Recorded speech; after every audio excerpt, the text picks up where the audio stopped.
Very exciting, Peter. Yes, in the studio with us, Steve and Ainsley Apirana. Good morning to you both. Good morning. Nice to see you both. You're looking great. I mean, Steve's looking. Surprised. Yeah. Steve, I suspect, often with men, it's the wife that has a lot to do with, Yeah. eating and exercise and all that sort of thing. Yeah. Is that the same for you? Exactly. Kind of tells you to what foods are good for you, because Yeah. Angie knows all that stuff. Yeah. And because just how she's lived her life, and comes into my fast food lifestyle, and just slowly things disappear out of the cupboards and the fridge and get replaced with this funny green stuff. And, but it's been amazing, and not just for myself, but for our children and our children's children. Yeah. Not to mention our children's Children. Wow. So But, yeah. so it just goes on. But also, whenever I got ailments or had accidents and stuff like that, that's when you have to plough on all the good stuff, because your immune system has to be boosted up. And she knew enough about that to kind of make me think, oh, I better do, for now. And that's been good, because you do things for now and then your body will just say, keep going. But that's been the main thing for us. And the thing about it is that's stuff that she has anyway. So, Ainsley, from your perspective, has it been a bit of a challenge at times? Big challenge. I have to admit, when he was in hospital, he was getting really sick because they would give him the medication that was supposed to be given with food, without food. And so he would be taking these pills and they'd making him sick, and then he couldn't eat. So I used to go into sick. Yes. If you can't eat, that's very sick. So the way I got him back into eating was I went and bought him Kentucky Fried Chicken. But that had to go after a wee while. Yeah. So, well, you're both looking very, very good. Thank you. And still, and your voices, I mean, you were on Shine-a-thon yesterday, and still sounding really good, Oh, thank you. We were tired towards the evening, eh? Getting tired. Didn't know if we were going to make it to the end, but we got there.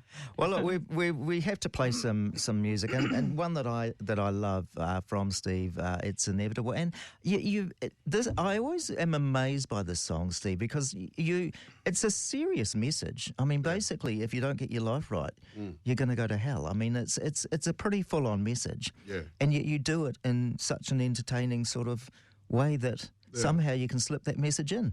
Yeah, well, it's all based around comments that I've heard people say. Like someone will say, you got to be born again. And why do you have to be born again, madam? Because you were born wrong the first time. And it just kind of stays up there, and then someone else says, it should be a fine day tomorrow, unless it's raining. And you think, you can guarantee one of the two. So I thought the inevitable is one of those funny words that... And you even managed to get Kentucky Fried Chicken in there. Well, there we go. It must be good. Steve, I remember, you've been involved with Radio Rema right from the early days. 1978. Yep, and you were with the Anglican City Mission in those days, the caravan out in the square. And you've always, I guess, it struck me, you've always had a bit of a heart for the underdog, for those on the fringes. Yeah, by that time. Yeah. Before that, I was one of them. But I became a Christian through the City Mission, because they had a drop-in centre, the Anglican Church. They had a St. John's in Latimer Square. They had a drop-in centre for people like me, street kids. And we always went there, and they had music gear there, so that kind of invited all my friends. We went there quite a lot so we can have a turn on the guitars and the drums and stuff. So that was great. And so it was through their ministry that I became a Christian. And I mean, it's sort of continued on. You're telling me about what you do now, Gospel in the Garden, at your place where you live. You just have music and try to, sort of encourage people to come in. Yeah, well, Angie started that because we used to play music whenever they had art exhibitions around, because the people in the local hall would start kicking up a fuss about things. So the people that were in charge of the art exhibition, which Angie started the whole thing running anyway, decided to just ask the people that were living on the main streets of Koran, our village, if they could put on little exhibitions in their houses. and in their cafes and shops and stuff, and everyone agreed. And so because our house used to be the post office, you see, so that's on the main street. And so we said, well, they can put paintings up in our place, and we'll set our PA up and do concerts or just play requests. And then one woman asked, because we started doing a few gospel songs, one woman said, can we do some more? And then she said, yeah. So she said, we should do this more regular. And so Angie said, well, we'll do it tomorrow. It'll be just all gospel music because it was a Sunday. Just for an hour. Just for an hour. And you should say something about it. So that hour turned into a weekly thing. And we never know who's going to come or how many there'll be, but it's just fantastic. It's been great. Hospitality is, obviously, Steve, your Maori culture is full of hospitality, and it's almost like both of you are, I don't know, it comes natural to just sort of reach out to people in a natural way and sort of invite them into your home. Yeah, I think that is true. We started out very gingerly thinking, I'm not going to have food. I couldn't handle preparing food and having all that side of it. We'll just have the music, I said to Steve. Only the music and that's it. Then they can go home. And then the first day, stay for a cup of tea and get out all the food. And I started making curries for dinner or all these things just because it's so fun. It's just amazing. And people bring curries or they're always bringing food, aren't they? And that's where all the good stuff happens. When you're sitting around singing, you're kind of like on your best behaviour and you're doing things with a purpose. But when you're sitting around afterwards, which sometimes they turn into 2-hour sessions and of just sitting around and people sharing their lives and telling us about their history. And a lot of the people that come aren't Christians. They just love singing old hymns and stuff like that. And so it's been great. I mean, the most people we've had at any given time is about 35 or something like that. But that was Christmas carols night. And the least we've had is nothing. 2 weeks ago, we had no one turn up. And so Angie and I just had a worship session to the Lord ourselves. We sang to the trees. So you just do it regardless, we do it, consistently. Yeah. And the neighbours go past, and we've got a public toilet across the road, so we'll sing to them, and they walk in and walk out. And you never know. I remember walking through the square. I was in a bad shape. I was backslidden Christian, walking through the square in Christchurch, and Ray Comfort was speaking over there. And as you're walking past, all you can hear, because I'm a fair away from him, is and then one instant, I don't know what happened, the wind changed, and I heard him say, and if you say you're sorry to God, he will accept that. And I thought, that's all I heard. Yeah. So I think it only took about 4 seconds. Yeah, you just never know. If I see someone going to the toilet, I try and punch in a little bit of a... It's worth having a go. The worst that could happen is they won't hear it. Yeah. Great. Well, let's hear some more music from Steve, Living Sacrifice. I think this was the first song that Remus played put of me yours. On the charts. I have to say that 2 days later, I was a gospel singer. Everyone said, you're Steve Apirana, the gospel singer. I said, I've been singing for 40 years, mate. Steve, humour. It strikes me that, you see sometimes, the funny side of life. Has humour always been, part of... Yeah. And especially in concerts, you use humour to sort of get the crowd on your side, and then you often punch them with something quite serious. Well, it's kind of like I've tried to create a kind of sitting around the table attitude, like, say, when our family, when our family's all together and we're having a meal and it's a great meal, and then my dad starts talking about how he met my mum and all these silly things during the war, and we used to love it, and I try and have that atmosphere on stage, like just talk about my life. And one of the biggest influences of my ministry was Barry Maguire, and he just talks about himself. You might mention Jesus every now and again, but then you walk, at the end of the concert, you walk away thinking, man, God's been good to Barry Maguire. And then you start thinking, well, okay, Lord, I'm standing right in line behind Barry Maguire. And I have kind of modelled my ministry off him, just the way he relates to the crowd. But it's partly the Maori culture too. I almost sometimes think of you as the Christian Billy T. James. Tell me that again. Billy T. James, I love this. But around every corner in every state house, there's a Billy T. James. and they just don't go out. And you go into their homes, you go to one of their meals, you go to one of their reunions or their tangi, you'll see all the Billy T. Jameses there. So it's the same, you know. I mean, and it's not just the Maori community, the Pacific Island community, the Pākehā community. There's all these people have influenced each other, all our heroes, like John Grinnell, who just passed away recently. You know, he became a really good friend to Ainsley and I, and their whole family's been really supportive of us. But, you know, humour's a big part of life. Laughing is kind of like meant to kind of exercise certain muscles in your body or your brain or something in it. So laughter is a good thing. And I think, you know, New Zealand humour, it's slightly different from some other.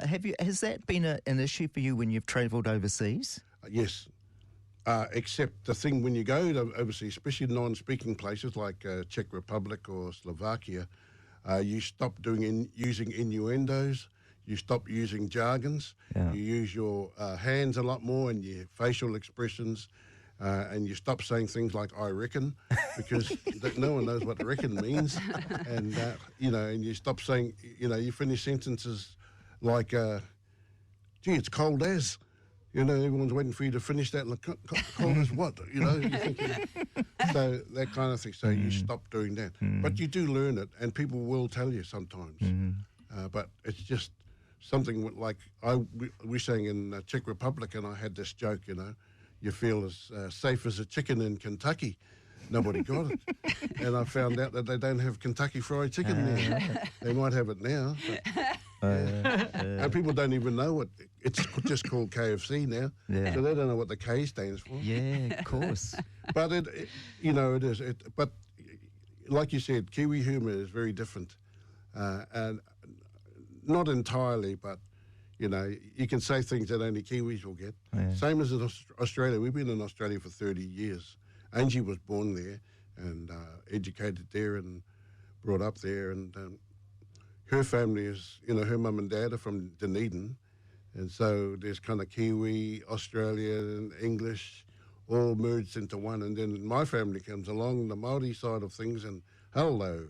But, you know, everyone's learned to embrace all the cultures. And although you might hear different from Australia, but Australia's got a great knack of embracing other cultures, really good, you know, of just welcoming them in, and as long as you don't try and change them. You mentioned earlier, Steve, about the whole thing, you know, your Maori culture and the impact that it had on you and music and all that sort of thing. Ainsley, you know, you're obviously a completely different cultural background. Then you sort of come together in marriage. I mean, it must have taken a bit of working, you know. Working together, yeah. I it's interesting, isn't it? Because as a young school child growing up, my favourite thing was to study about New Zealand and the Maori people. And this is in Brisbane, Australia. And it was my favourite project, my favourite everything at primary school. So there must have been something in my brain or my heart back when I was made, I think. But and I always thought Maori people were the most beautiful in the world. Steve's glowing at the moment. So, you know, I think too, when we met, I had no doubts that we'd been chosen for each other. And so that keeps you going through whatever comes. And we all go through our struggles, don't we? There's always things that come up that you have to face. And I mean, we've had some probably maybe more unusual than some people because of Steve's accident, and we've had... I mean, that was serious. We haven't really mentioned that, but it was a motor accident, and Steve, you were in intensive care for a week? Something like that? Yeah. Yeah, so, I mean, it was serious. It wasn't just a minor accident. It was pretty serious. And, I mean, he was a good age too, which made a difference because his recovery was slower because of his age. He was in hospital with young people in their late teenage, early 20s, and they recovered in 3 months. They'd be out with worse injuries than him, and he was still in hospital 6 months. So, yeah, it was a big thing. But it was good. It was an amazing time because actually we, at home, he was in hospital for 6 months. We at home got fed like the birds. people just brought meals, and Wow. we weren't going to a church at the time, so it was no organisation. It was just different people from the community would drop meals off, and I never cooked for 6 months. Wow. So it was pretty amazing. So there were miracles like that all along the way. It was an incredible time. Steve, I've got a confession to make. Yeah. I don't know that I've ever told you this, but Aotearoa, I mean, obviously, it's a great Maori worship song, simple, but, you know, it's really... And you did a version of it, an instrumental version on your album. Have I told you this? And then the Green Lane Christian Maori group did a version of it. Yep. And we decided to do something. I don't know whether I asked. It's always, you know, asking forgiveness afterwards is always better than. So we decided to combine the two, and it took a little bit. It took a little bit of because your keys were pretty much, but they were unaccompanied, so their keys sort of moved a little bit, and the timing was a little. So we had to do a little bit of magic in the studio to make it all merge together, and we merged the two together. Have I told you this? Not yet. You just did now. Do you want to hear it? Yeah, I'd love to hear it. Here's Aotearoa.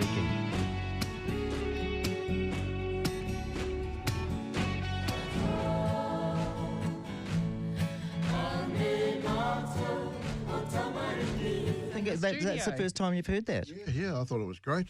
I just wish we had got together and done it. And hopefully in the future we will get together and do it. But Angie and I do a kind of cut down version of it, which is, you know, we really love that too as well. But, you know, it's a prayer. I don't know who wrote the actual prayer, but, you know, Māori people have been singing it for a long time, and it's just about asking God to take care, to listen and to look upon our children as we put ourselves in His hands. It's the same old story, isn't it? And no, I liked it. I remember coming to a stage in my life where I thought, no, there's a crossroads here. One goes ahead, one goes left, one goes right. The one going right is my music. The one going left is the Maori culture. And the one straight ahead is to the Lord.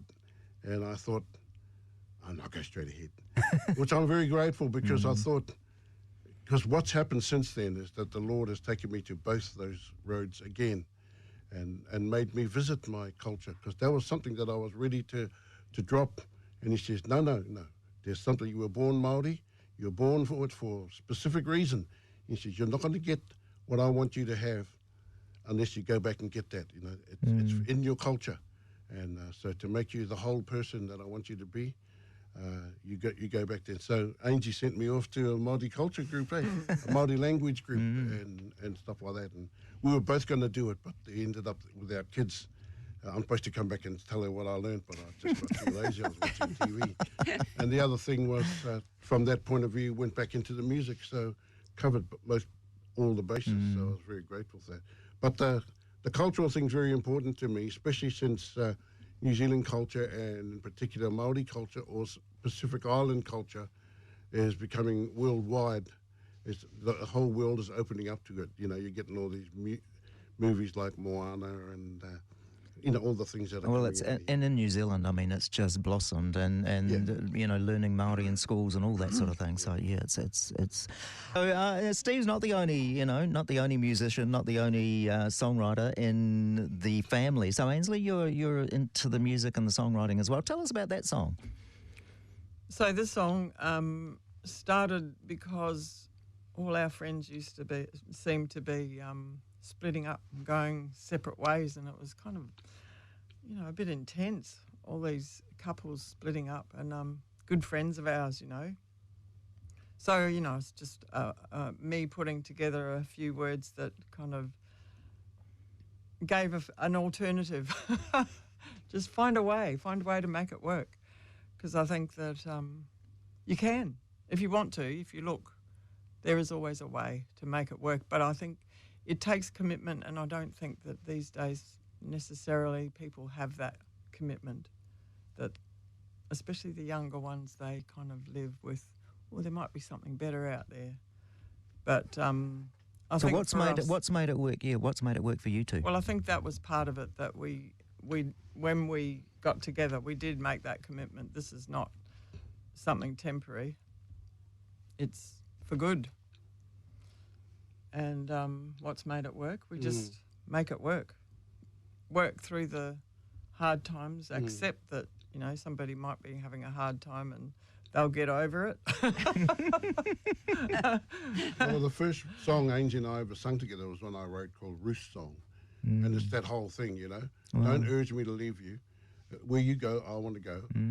Your God's going to be my God. Where you live, I'll live. Where you die, I'll die. And that's been our commitment since 1982 when we got married at Darfield in the South Island. And it's been that, and it's what you remember, you know, that about your relationship. But also with that song, I feel with Ainsley is that, you know, she used to get used for a lot of, because she was kind of like considered a wise person. And so people would ask her advice, and we would talk to each other about it and say, well, you know, what can we do about this? And then she would do it, and then all of a sudden, the people she just told, all their friends start ringing her up and stuff. So it was like the chopping block thing was a bit of a, you know, don't complain about me. It's more, you know, let's look at this and work our way through it, not leave or just start again. Is that right, love? Sorry to butt into your song. I love the fact that you, in your music, you're coming from different angles. You see things differently. I mean, I like that song. I can't remember it, David when Goliath, and you're taking it from the viewpoint of the brother who's sort of, you know, a bit hacked off with David. Oh, not just brothers, his mates. Yeah. It's conversations, you know. Yeah. It's just the same, you know. I mean, I was brought up like that. You know, you say something, oh, I'm going to do this. You say, not going to work. You know, you're not good enough, or you're not. I remember at school, I said, I'm going to be a singer when I grow up. And these two girls said to me, you can't be a singer, you're not handsome. I thought, oh, it doesn't matter, I can sing. She says, yeah, but look at Howard Morrison and Cliff Richards and all those guys. And I thought, oh, blow, I never thought of that. A song that is very popular. I mean, it was written by the Gaithers, Something Beautiful, and it's normally quite straight, but you turned it into sort of almost something different, a real bluesy sort of feel to it. Yeah. I did that with a lot of songs. I used to lead the worship, and that song just seemed like it could be good just to sing it slow. I didn't even know that there were verses on it, but we just sang that, and I put them both together because I was leading worship. I'd say we'll put Something Beautiful together and then Beautiful Ashes. And I slowed it down, and I was at the School of Evangelism run by Marcus Arden, and he said, Brother Steve, have you got a song? And I thought, yeah, I'll sing this one. And so everyone thought, wow, you wrote that song? I thought, no, I didn't. I just slowed it down. They said, oh, yeah, I thought it sounded like it. And so I just did that, and I got with my band from the guys from the Velvets, and we knocked together a version of it that's on the album now. So I'm really glad about it. It's a lovely version of it. I mean, it is very different from, I'm sure, what the Gaithers imagined when they first wrote it. From Alan and Anna Brown from Gisborne, and they say, good morning, please give our araha to Steve. Had the pleasure of hosting him in Palmerston North. Yeah, fantastic. Thank you very much. Kia ora korua. Yeah, it's good to hear from you. Thank you for that. Yeah, great. Well, the whole thing, just the whole thing of life. And I guess as you get a bit older, you've had a few things thrown at you. And, life, Steve, you had that serious accident. Yep. Sometimes, even your kids and your family and all that doesn't quite work out as you perhaps imagined, dreamed that it would. Yeah. How do you cope with some of those curveballs that life throws at you? Well, it's a challenge. But probably those times have been the best times of my life, actually. After Steve's accident, it was the same time as the accident, we had our 3 grandchildren come and live with us. And I'll tell you what, it's one of the best experiences of my life, having those 3 little ones, 3 under 5. And I always tell everyone they used to follow me around like little ducklings. I was pretty tough on them. But I felt I had to because I still had, my kids at home as well. And then these 3 little ones. And I had so much to do because I was visiting him in hospital. These kids were so good. And, you know, they just go plip right into your heart. And COVID, Love I them mean, forever. COVID is another time. A lot of people have, you know. Yes, it's been different altogether, but an amazing time for us because it's been huge for us getting into what's happening locally, so with our Gospel in the Garden, but also we started a fellowship night once a week, and just having people in our lives on a weekly basis has been amazing. It's just been the most wonderful thing, actually. Steve? And one of the main things is prayer. You know, we pray a lot more now, and not just because we're older, but because we believe in it a lot more. 50 years of answered prayer is you just can't, you know, you can't explain that away. You have the ability to do so many things and answer things away, but you can't answer your own prayers. It's impossible. When you ask for things and they just happen, and they happen so often, and sometimes not the way you wanted it, but everything turns out. Then you think, oh, there is a God there.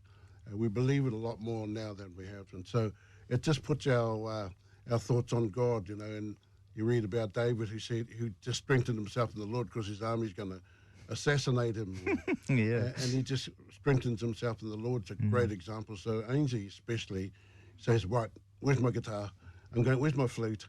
Let's just get some serious business with God. That's been the main thing, prayer and just trusting God in these circumstances, because we've never had COVID before. But it's not a surprise to God. It's not like he goes, oops, you know, we never thought of this. It's just something that he saw coming and he was already prepared for it. And so we say, well, let's just go back there and say, we're just relying on you, Lord. Prayer has been the main thing, and especially in our family. We've had the COVID thing, you know, some for and some against and some real anti. And we've just had to say, well, this is what we believe in. We're trusting God.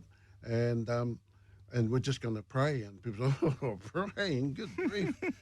Haven't you had enough of that? And that's the whole thing is we haven't, you know, we know that it's true. And so we just trust God for everything that's going on in our lives. It's been wonderful having you in the studio and an example. And, you know, you've been faithful to the gospel message and to music and to your marriage and to God. You know, you're a real inspiration, both of you. So thank you very much for coming in. Thank you for having It's been me. a great time to share your Well, I music. want to say that you two have been examples, because I remember you in Christchurch, both of you, you know, and so it's the same, just the faithfulness there. So thank you for that.